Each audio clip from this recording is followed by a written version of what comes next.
Sunday morning, almost 9:30. Welcome to Love Lines.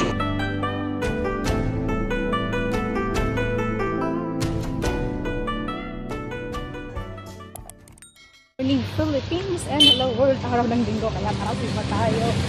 Naghahapon na kami. Almost 5 na. Sunday morning, almost 9:30 na. Ayan, may nakita kami yung harang sa simbahan. Ang ganda ng langit. Maasul, may blue, may cotton clouds. Ano ba ito? Cumulus clouds. Oops, anong puno ba yun? Kalimutan ko.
Magnanay po.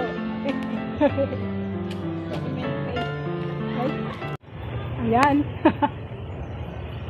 Ano ba yung word for the day? Katapatan. Tatlo yun eh. Magtapat. Alright. Katapatan. Ibig sabihin, huwag ka mandaya. Yun yung sa first reading, huwag ka mandaya. Mandarayang negosyante ang topic. Tapos, sa second reading, ano nga ba yun? Okay. Naalala ko lang yung katapatan, pagiging matapat, ano ba yan? Maging matapat tayo. Ang pinagkakatiwalaan daw sa maliit ay, pagkakatiwalaan sa maliit ay pagkakatiwalaan sa malaki. At ang mandaraya sa maliit, mandaraya din sa malaki. Parang ganon. Yun, maging matapat. Tapos, yung pumili ka ng paglilingkuran. Pagkat hindi ka makapaglilingkod sa dalawang Panginoon dahil mamahalin mong isa, ibigin mo yung isa naman ay kapuputan mo parang gano'n, hindi mo bagugusan. So, ang kwento kasi ay yung sa salapi. Yung salapi. Yung katiwala. Dapat maging yung pinagkatiwalaan tayo. gawin natin ang ating tungkulin kahit ng maayos, kahit wala yung ating pangkaan. So, susulitin tayo sa pagdating ng araw, susulitin tayo. Wala daw maliit o malaking grasya. Kasi kung ano binigay sa'yo, ibig sabihin yun ang sapat sa'yo, karapat-dapat ang sa'yo. Ha? Ganon. Kasi nga sabi nga ni Father, yung isang sample niya, kung maliit ang bahay mo, ba't ka bibigyan ng masyadong malaking TV, di magkakasya yun. So, ganon. And then,